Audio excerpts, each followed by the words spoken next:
Olá pessoal, sejam bem-vindos ao Literar Convida. Um bate-papo em forma de videocast com muita cultura, repertório e informação. Conteúdo de qualidade para vestibulandos e alunos em geral. Este é um formato diferente para ficar ainda mais perto de vocês. Atuamos desde 2023 com aulões interdisciplinares, análise de obras e com conteúdo diversificado e interdisciplinar.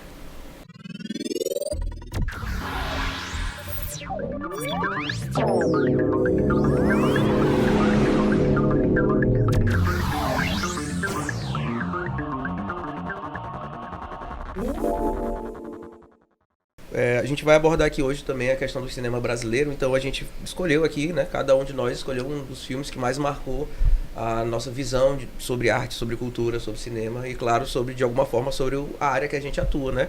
E aí, pra mim, eu acredito que um dos filmes que mais me impactou na minha vida sobre vários assuntos é o filme chamado Amarelo Manga, que é um filme de Cláudio Assis, né, de 2002. Quando eu assisti esse filme no cinema, a abordagem do que ele fala no filme é muito interessante, porque ele vai mostrar uma série de pessoas, né, convivendo com outras pessoas e tendo vários tipos de casos e causos que dentro do Nordeste a gente tem, né, um filme essencialmente nordestino, que vai mostrar alguns assuntos. Um deles é a questão ética e moral, por exemplo. Tem uma personagem que é a personagem da Dira Paz, que é a atriz, que vai discutir as questões de ética, porque ela é uma pessoa carregada de pudor, né? Ela é uma pessoa religiosa, e aí, ao longo da vida dela, ela vai mostrando esse pudor nas relações dela. Ela é uma pessoa mais recatada, ela é uma pessoa mais fria, mais, né, na dela. E, ao mesmo tempo que ela é assim, por trás, ela tem algumas perversões, digamos assim, dando a ideia de que, na verdade, ela é uma pessoa mais falsa moralista, digamos assim, né? E aí, quando eu assisti esse filme, eu não sabia nem o que era isso, mas isso me permitiu dar ter uma visão de mundo, né, que fosse mais ampla sobre tudo, basicamente, né? A gente trouxe também um filme que marcou gerações, que é o filme Central do Brasil, né? Um filme de 98, com a direção de Walter Salles. E é um filme que, a priori, a ideia não era trazer pessoas e atores conhecidos, né? Então, foi pensado numa atuação de pessoas que não fossem ali do ramo, do eixo e tudo mais. E aí, logo depois, viu-se que aquele filme estava perfeitamente feito para Fernanda Montenegro, para Marília Pêra e todo aqueles enredo ali que contempla toda essa galera. E aí, falando um pouco sobre essa questão do regionalismo e do Nordeste, o filme ele começa no Rio de Janeiro, né? Então não tem nada a ver com o Nordeste, mas a gente percebe ali dentro daquela rodoviária que há uma pessoa que escreve cartas, né, para os transeuntes e todo mundo que está passando por ali. E nessa escrita dessas cartas a gente descobre um mundo, né? Cada pessoa que passa ali para escrever aquelas cartas tem uma contribuição enorme nesse cenário de enredo e de tudo mais. E a partir daqueles personagens, a gente descobre um mundo ali interligado com o da própria pessoa que está escrevendo aquelas cartas, que é a Fernanda Montenegro, personagem chamada Dora.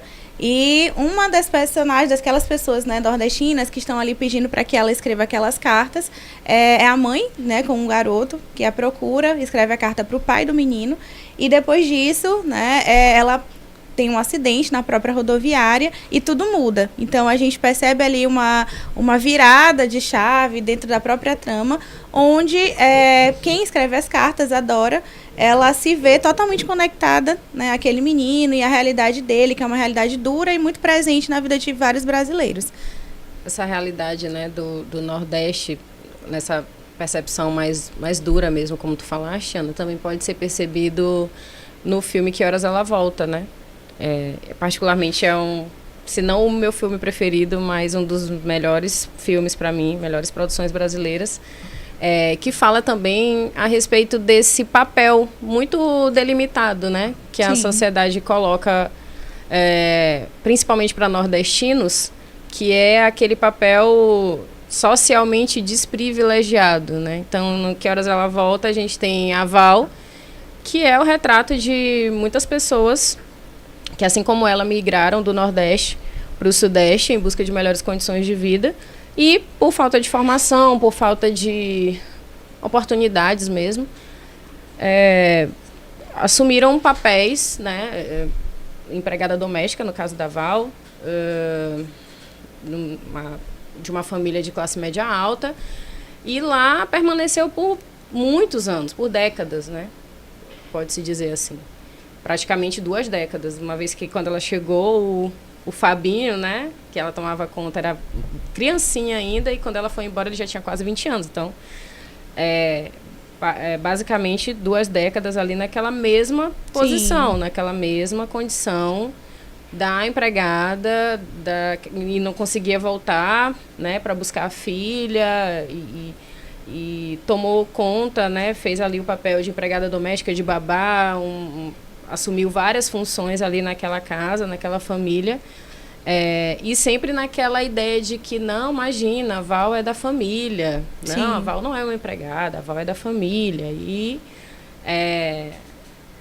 aquela máscara, né, que se coloca, aquele estereótipo que se cria de que é da família, mas que ao mesmo tempo os papéis estão ali muito bem delimitados, muito bem colocados, né, exatamente. A família, o núcleo familiar. Né? E é engraçado, tem até uma parte desse filme que o patrão, né, ele mostra uma foto, aqui sua mãe, aqui junto com a gente, né? E aí na foto a Val está de uniforme num terceiro plano, lá atrás de todo mundo, né? Olha sua mãe aqui e tal. Como se ela tivesse integrado aquele núcleo familiar, mas claramente pela foto ela está ali tão somente para servir, né? Um filme que a gente traz também como reflexão, pensando na proposta até mesmo do Literiar, né? De trazer o cinema como uma outra linguagem que possa ser repertório para vocês no vestibular, na escrita da redação, ou também para facilitar o entendimento sobre questões ligadas às linguagens, às ciências humanas, que é o Bye Bye Brasil. É um filme da década de 70 que retrata esse Brasil em desenvolvimento no contexto da ditadura militar. Então vocês podem também utilizar como referência esse filme para discutir aspectos históricos e sociais importantes. É um Brasil que está se modernizando a partir de uma política desenvolvimentista que trata da realidade de uma caravana, né? Uma caravana de circo que viaja no interior do Brasil, levando entretenimento para as pequenas cidades do interior, né? E ao mesmo tempo que era uma caravana que no início tinha muito sucesso, atraía muita gente, ela passa, com o advento de novas tecnologias, com a popularização da televisão, por exemplo, a perder público. Então eles, que eram uma grande atração quando chegavam nas cidades, eles passam a viajar e cada vez mais um público menor, o desinteresse dos políticos locais, né, pensando nessa realidade do entretenimento também como uma ferramenta uma ferramenta política que muitos também utilizavam para isso. E aí nesse retrato, no convívio ali entre os personagens, né, do José Wilker e da Beth Faria, tem também o Fábio Júnior, mostra, por exemplo, retratos da sociedade brasileira da época, né? Uma sociedade muito machista, patriarcal. Eles discutem aspectos, por exemplo, como a questão do machismo, das relações patriarcais dentro de uma família, e também aspectos ligados ao desenvolvimento interno do interior do Brasil, né? É uma galera que está se deslocando ali pelo interior do Nordeste, né? Aí conecta um pouco, por exemplo, com os filmes que a gente está conversando, o próprio Central do Brasil, Que Horas Ela Volta, e também fala sobre essa mudança de um Brasil que está caminhando para colonizar o interior da Amazônia, a chegada do garimpo, de nova realidade importante dentro daquele país que está ali se desenvolvendo, né? A gente percebe claramente em algumas passagens do filme uma luta entre o velho e o novo, né? Uma sociedade que por muito tempo foi rural, né? Que está começando a se urbanizar, né? Eles têm como foco, por exemplo, a região de Altamira, no Pará, né? Que está se desenvolvendo, que é uma região de floresta amazônica, mas que o garimpo atrai uma série de imigrantes, né? De outras regiões do país. Então tudo isso é debatido nesse painel de questões sociais e históricas, e aí é uma dica bem interessante para vocês.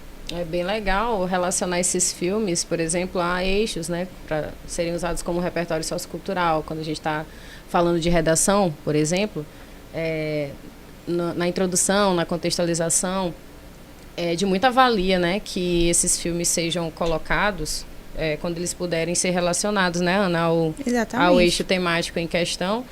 Vale muito a pena. E, assim, assistir com esse olhar crítico mesmo, né, assistir com esse entendimento, né, essa reflexão da nossa sociedade, da nossa realidade como um todo.